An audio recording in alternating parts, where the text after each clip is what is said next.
this is a sign of cowardness, because now, a Xhosa, she had a beef with the Xhosa lady, I think, and it's like, instead of you facing that person, you are taking the whole tribe, and that's the wrong way to approach it. I won't even lie, because 9 times out of 10, she might not even know this, but probably one of her biggest fans or people who support her like that are Xhosa people. So you're ruining your whole reputation because of that one person. Bruh. You see how crazy that is? Y.A.D Xhosa.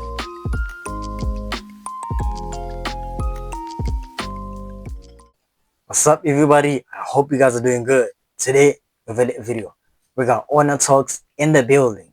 She got banned for saying this about Xhosa people.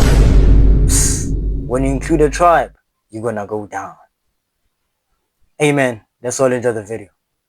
Things are not looking good for Y.A.D. She recently made some comments about people from a certain tribe and got some backlash on social media. This led to people mass reporting her account and getting her banned on TikTok, forcing her to post another video trying to do damage control. I'm Ona and I make weekly videos about things that happen in South Africa. If that's your thing, I won't even lie, man.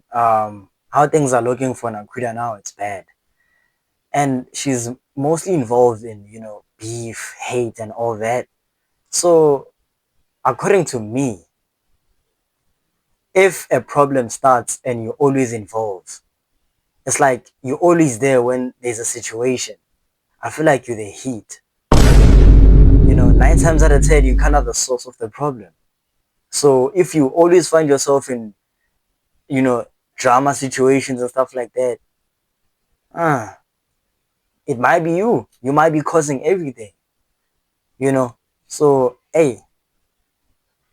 Make sure you subscribe and join the community. For those who don't know Y.A.D, she's an influencer mostly known for being in a relationship with another popular influencer, Bruce, and also for being on the Open Chats podcast. She recently went on a TikTok live speaking about some encounter she had with someone, but instead of addressing that specific person, she chose to come after their entire tribe of people. I can't talk about Xhosa people. I really can. I can and I will speak about them because they're rude as fuck. They have no mannerism. In the live, she says all of these people are rude and they don't have mannerisms, which she got roasted for in the comments because that's not how you use the word. You'll see them, they're gonna start spamming, speaking in Xhosa right now. Watch. Yo, the internet, ow. She continues and says that the people will now spam her comment section. And this proves her point, which I don't really get. If you're saying something negative about people, you will receive negativity back. I don't. This is a sign of cowardness. Because now, a Xhosa, she had a beef with the Xhosa lady, I think. And it's like, instead of you facing that person, you are taking the whole tribe, and that's the wrong way to approach it. I won't even lie, because 9 times out of 10, she might not even know this, but probably one of her biggest fans or people who support her like that are Xhosa people. So you're ruining your whole reputation because of that one person. You see how crazy that is? So it's like, and that this culture of, if you see a certain person acting like this, you're just gonna point it to the whole tribe. Like, nah, Zulus are like this. Yes, some instances it happens where, they have similar personality, similar perspective, but not everything though. So this direction, it was a bad move for her. I won't lie. It's not gonna look good from here, trust. Don't see how this necessarily means that all people from that tribe behave in that way. Anyways, someone in the comments tries to correct her by telling her that she's generalizing, and she responds by saying that yes, she will generalize because they are rude. Funny, I am gonna generalize because they are rude. They're very rude. Like, they are so rude. I've never met one nice Xhosa lady in my life that's very kind. I have never. And they're gonna start talking now. You'll see, they'll start talking rubbish. Exactly what I'm saying. Watching this, she's using the manipulation strategy. Like, yeah, they're gonna say something now, and then when they try to defend themselves, she's gonna be like, you see my point. That's all manipulation. And you know how she took it, the way she's acting now, it's not looking good, man. And I think Seema is closer. I'm not sure because she had a problem with Seema. I think that's why she's bringing it up so much. I think you guys can comment down below. But nah, this was a wrong move. This was the worst move she ever took. If you're beefing with someone, don't include everyone. You're creating a bad name and a bad reputation for yourself. I honestly thought either she is very ignorant or she just doesn't know what generalizing is. Obviously, once this reached the public, they did not take it well. It was reposted on TikTok and the comments were attacking Nakwida. I usually read comments in my videos, but unfortunately, I don't understand most of these because they are not English. Please translate for us in the comments if you do understand. All this outrage eventually led to people taking action and reporting Nakida's account. Someone on TikTok posted a video in response to this, pointing out that people should report her because what she said is tribalism. Is serious lendo. Beduna is serious lendo. Masizumzekelo ngoyi-1 umuntu. Even if you are not Xhosa, if you are against tribalism, report la account Nakwida on Instagram, on TikTok, una YouTube channel lomdana. There is Facebook. I won't lie, I definitely do support this. She needs to get punished some sort, just so we don't promote this culture. Because now, as I said, man, this was a wrong move. If you have a problem with someone, yeah, keep fighting with that person. Don't put a whole tribe in it. Like now, the vendor people are like this. That's a bad reputation. It won't look good on you. And trust me, things on the internet don't go away. Your kids will probably see that in the next 10 years. You know, your friend probably will be that tribe, you know, colleague, boss, whatever the case is. This is a generational, I don't know, man, but it's not looking good. But they need to take action. She needs to learn a lesson that beef with someone, because the time they were beefing with her and Seema or whoever, people were like, oh, we're following the drama, it's cool. You get what I'm saying? But now, she's involving the whole tribe in it. That was a bad move. She needs to get punished. By the way guys, if you're enjoying the video, please click the like button. It's free and it also helps the channel grow. Anyways, she says that it is a serious matter and should be addressed. She also says that if Nakwida goes on to the Open Chats podcast and continues to spread such things, they will report the podcast, and also demands an apology. And if the teams aye kula podcast yabo aphinda vula platform for ba amaXhosa anyeleke again, we are reporting la podcast yabo. We deserve. Didn't she learn the lesson though? Like, because these guys, the Open podcast, they faced the same thing a couple of months ago. They were talking about the colored people. They were generalizing how the colored people move. Yes, in all, you know, the tribes here in SA, we do have similar things because we're from, you know, same environment, same language, almost same perspective on certain things. But they were also attacked. Like, don't say this about coloreds. Not every colored is like this. You get? So I think she didn't take notes on that. Now she's involving what? The Xhosa tribe. And she needs to get punished. Probably the Open Chats guys are so pissed. They were, I know for a fact, when they saw that video, they were so pissed. Like, we did that a few months ago. You kind of bringing up the same thing again. Now they're gonna, you know, she's gonna ruin their name, their, you know, dignity and stuff even worse if they allow her to come to the podcast without any punishment of some sort.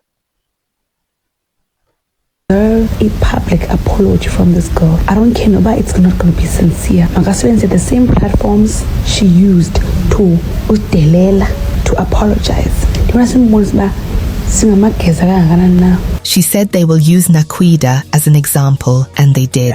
As of now, Nakwida's TikTok account has been banned and she issued an apology on her IG story. She says that she should have addressed the one person and not the entire community, and tries to make her point by saying that she has a lot of friends from that tribe. And you know, I'm not saying she apologized because of that, but 9 times out of 10, man, when these influencers do something bad and they come on the internet and they apologize, it's because they banned their account. It's because, you know, the money is not flowing. The money will stop flowing. The attention, the recognition. Because most of them, like, they act when something bad goes on. So I'm not saying this apology is not genuine or any of that, or any other influencers who did wrong in the past and they came and apologized just because their account is banned. But hey man, we kind of have to see that, hey, why are you coming after your account is banned? Is it really genuine, or you just saying sorry because you want your account, you know, retrieved? You want it back? I don't know what you guys think. Comment down below about that one too. And they have done nothing wrong to her. Hi guys, I just want to apologize to the whole Xhosa community. I feel like I should have just addressed one person and not the entire Xhosa community. I mean, I do have like a lot of Xhosa friends and they've never did me dirty. They've never treated me any type of way. They've never made me feel any type of way. But guys, if we go back to that live, she said that she has never met a kind person from that tribe, so things are not making sense. I've never met one nice Xhosa lady in my life that's very kind. I've never. All of a sudden, she has friends in that community and they are very nice people. This is where her apology gets shaky. It feels less like an apology and more like damage control. When you contradict yourself this quickly, it becomes hard for people to trust that your apology is coming from a genuine place. And honestly, this is something influencers struggle with a lot. They speak recklessly, the backlash hits, and only then do they realize that, oh, maybe this wasn't the best idea. By the time the apology comes, people are questioning whether you're actually sorry or just sorry you got caught. I do apologize and I'm very sorry. I could have dealt with it in a better way. I could have just said this person or this person. You get what I'm saying? I should have never included or involved everybody. You know, I really do take accountability for this that I said, and I'm very sorry about it. And yeah, I think I kind of did mess up and I could have done better, but I am here apologizing to everybody that felt a certain way about me and everybody that felt like I was wrong, and I'm very sorry and I really do apologize. She then apologizes and says that she should have never generalized, but she was warned during that live about generalizing and she doubled down and said, yes, I will generalize. So now it's awkward because she's apologizing for something she was very confidently doing 24 hours ago. It's hard to convince people you regret something when, in the moment, you were proudly defending it. The first time I got introduced to Nakwida was through her beef with Seema from Spreading Humors, and ever since then, everything I've seen of her includes drama and controversy. You look 50. Oh, from a she look like a shopping queen. You look 50. With that body, you don't impress me. Have you seen your face? Have you seen your face? Even with this more recent drama with Seema, it seems she is always involved in some negativity. Though I will say in this case, Seema was out of hand when she said that Nakwida has some kind of condition. I don't know. I think she needs help. Yeah, you guys can go check out my video on that, them beefing. I feel like Seema kind of took it too far, man. As I said on that video, you can't, you know, judge someone because of the beef that's going on and say they are mentally ill. That's kind of deep, man. I won't even lie. Shame. Mentally? Why do you think that? Have you met her? No. I understand internet beef or just beefing with someone in general, but trying to say someone is mentally ill just because you don't like them is a bit weird. One of the other hosts asked her if she's just saying this from her experience with Nakwida online, and she said yes, which doesn't make sense really. Man, I don't think, like, personality disorder, something. And you picking this up from what? From online? From just seeing things online? I think there was just no comeback from her side, and she decided to make it about mental health, which is out of hand. But anyway, my point is that there seems to be a trend of Naquita just saying negative things online, or just things that are, quite frankly, not that smart. There's a clip I saw where she's telling people that she believes she's a mermaid. Wait, I'm a mermaid, right? In case you don't know. You're a mermaid? Yeah. What do you mean? Always swimming. What do you mean you're a mermaid? Apparently, if I go into the ocean, like the sea, I'll never come back. I'm gonna be eaten by a snake, and then I'm gonna be eaten by a snake, and then my spirit is gonna live with my ancestors in the ocean. And obviously, she got cooked by the internet for that.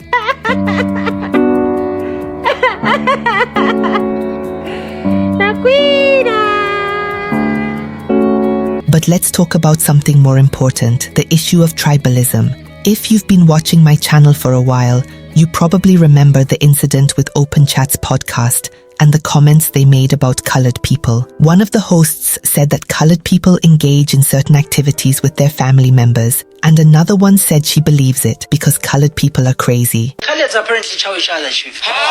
Siblings. You don't know? No, but I believe that because coloreds are crazy. Coloreds are crazy. Crazy in what way? They chow each other. Those are shit. And this is where the real problem is. When people with platforms speak this recklessly, it normalizes harmful stereotypes. It creates an environment where saying, all people from this group behave like this, becomes casual conversation instead of something to immediately challenge. And because many of these influencers are young, unfiltered, and surrounded by friends who won't correct them, they end up reinforcing ideas that have real consequences offline. Somewhere at home, there is a little kid watching your live or watching your podcast who believes what you are saying, and they are going to go out there into the real world and repeat the same things. You can joke with your audience, but when the joke is pushing harmful stereotypes, it's time to wrap it up. But what do you think about this whole situation?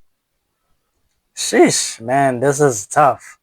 You know, don't generalize the tribe, man. That's all I'm saying. Like, if you saw a couple of people from the same tribe doing the same thing, that doesn't determine, you know, like the whole tribe itself. You get, as I said, there might be similar things, but at the end of the day, people are individual. You know, they choose whatever they want to become, their character, mindset, activities, and all that. So, hey, man, this video was crazy, though. Comment down below and tell me what y'all think. I'm going to catch you on another video. Love you. Take care.